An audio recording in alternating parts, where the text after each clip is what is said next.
Welcome back. Jack, this was from my first effort at record production. This was my band in Oregon that you're listening to. Produced in Monmouth, Oregon. Uncle Sam Band. I played around from Portland down to Eugene for several years. Myself, a multimedia artist as well, graphic designer and visual artist. I'm a television producer. I'm a TV host, documentary filmmaker, and it seems a radio host right here on the illustrious We the People Radio Network. Tonight, talking with Jack Blood, veteran freedom broadcaster. Do you like that, Jack? You like that? Veteran freedom broadcaster? If the shoe fits, wear it, as far as I'm concerned. You know, if the noose fits, if the handcuffs fit, wear them. Wow, we went from a noose, from a shoe to a handcuff. Well, now that I'm thinking about it, I mean, hey, look, what I do really puts me in line for a pair of handcuffs. It puts me on a rendition flight with a bag over my head to be tortured by some Polish lackey somewhere. But, hey, I mean, you know, it's fun. That's the price of admission. I love what I do. And, you know, that's the thing. If you're giving anyone any advice, I mean, tell them to do what they love to do. If they don't love to be on the radio, or they don't love to do a TV show, or they don't love to go out and make documentaries or write something down and publish it, then do something else that you love to do. I mean, that's the best advice that anyone ever gave me that I'd like to pass on. Well, I can lay it out for you right now that if you really don't love to do it and you're out there publishing and you're attempting to do anything artistic or creative or inspirational, but you really don't love it, you're not going to be doing it long because it's going to show. You're not going to have an audience. People aren't going to continue to come back. You're not going to be able to attract the support that you need, and you're simply going to flop. So the fact of the matter is, do what you love. Do what's in your heart. Find your niche. You know, a friend of mine is actually a blacksmith, a traditional, real blacksmith. And I went to Stroudsburg, Pennsylvania, and I made a beautiful marketing video for them. And he was talking about that, about the importance of finding your life's work. Finding your life's work. Have you found your life's work? I know myself that I have. I suspect that our guest here, Jack Blood, has as well.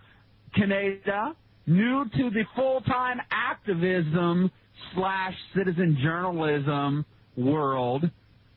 Have you found your life's work, my friend? I've always known what my life's work was. It was either going to be video or radio. There was no question about it, even before I was out of high school. I mean, you know, I remember as a kid sitting in my room with a tape recorder doing my own little radio shows and whatnot. But, of course, the radio shows I was doing then was, you know, your top 40. Okay, that was so-and-so from so-and-so. But none of that stuff matters anymore because this stuff is more important. Life is more important than if Britney Spears is keeping her kids or not. You know what? I mean? And to be honest with you, it didn't matter back then either. Well, that's true, too. But I'm just saying, as a kid, you know, that was it mattered to you back then. I know. I remember as well. Up in my room, cutting my chops on the guitar, playing the records on slow, you know, learning all the licks, all that fun stuff. You're listening to EttaroLive. This is Digital Basics Wednesday nights on We the People Radio Network. My special guest on the line with us, Mr. Jack Blood. We appreciate you coming on tonight, Jack, sharing your war stories with us, your history. We're going to talk a little bit about the digital revolution. We're going to talk about the fourth estate in America, what it is, and have we lost it. We're going to be discussing I want you to share with us some horror stories. I want you to share with us some stories that you've had along the way, bumps in your career that perhaps other people can learn from. Real quick program note, when this coming Friday night, no real special notes going on this week. We're going to do a lot of open phones and just some basic ranting and raving. And then we have, of course, we need to I'm reading something while I'm talking here. I'm losing myself. Very unprofessional. Lost it.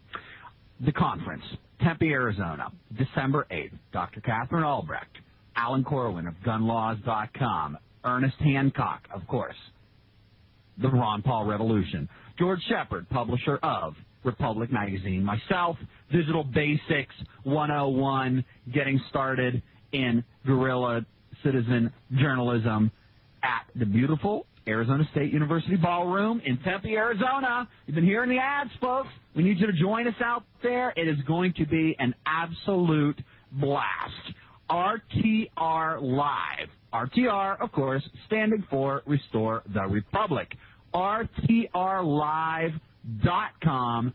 Go there, sign up, come on out to Tempe, have a great time with us. We're going to light it up. We're going to have a rally for Ron Paul there as well.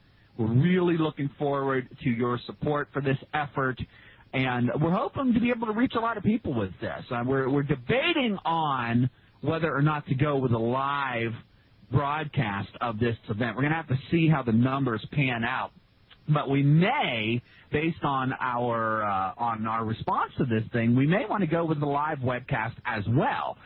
So for those of you that may not be able to drop the bucks, I mean, we know it's expensive to travel, and we know beyond the $70 for the conference, you know, you got your travel and your room and your lodging and all that stuff. So we're hoping to be able to offer you some other alternatives as well. Go to RTRLive.com. Check out the details. Hopefully you will join us out there as well. Jack Blood, my special guest tonight.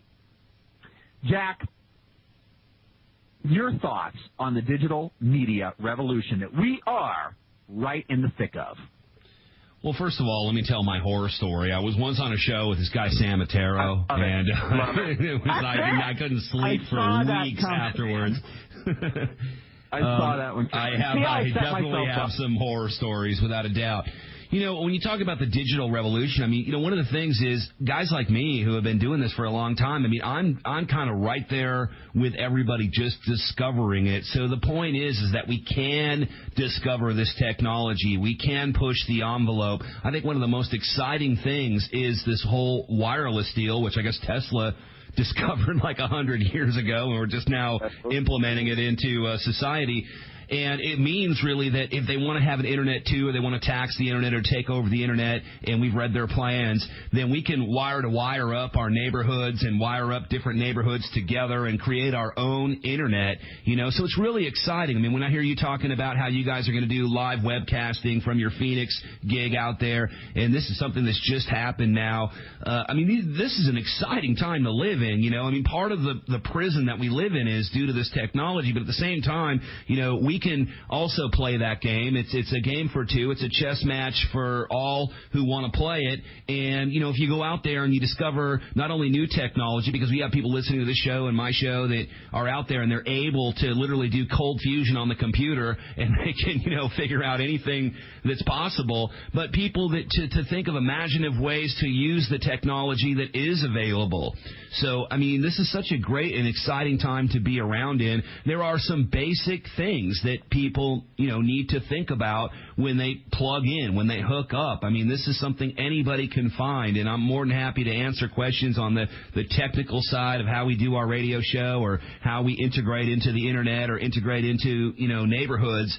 But, I mean, the fact of the matter is, where there's a will, there's a way. If you build it, they're going to come.